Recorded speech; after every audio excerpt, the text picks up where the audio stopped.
At first glance, you might think that Banksia Nursery specialises in just native plants, but it's not the case, and there is a great little story behind the name.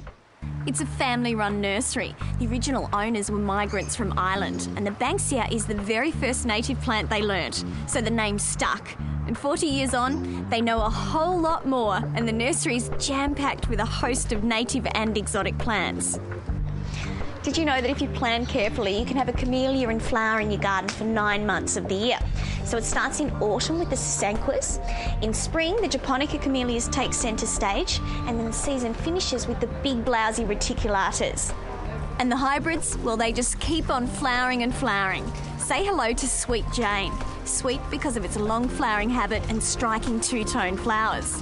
Rose pink buds first appear in autumn and continue well into spring, opening into pretty white blooms blushed with soft pink.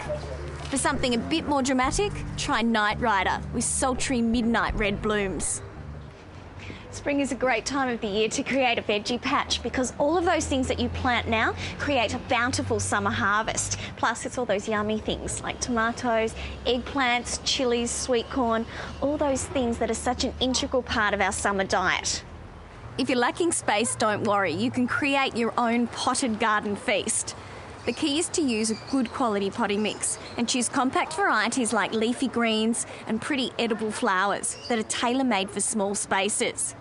Use Tuscan Edge self-watering pots. Just flip open the latch and pour the water in. It's that simple. One of the best ways to introduce blazing summer colour is with annuals, and at the moment it's all about petunias, marigolds and impatiens. Now's the time to get seedlings in the ground. Plant them en masse in garden beds or containers for a vibrant display that will colour your garden throughout the warmer months. The best time to repot your Cymbidium orchids is in October or November, so after those flower spikes die back. And if the pot's overcrowded, you can do your division at the same time. You just need to shake off any of that excess potting mix. And the key is to use a really good orchid mix, so one that's open and free draining, some chunky bark just like this. And then when you're burying it, just make sure you bury just the roots and not the bulbs.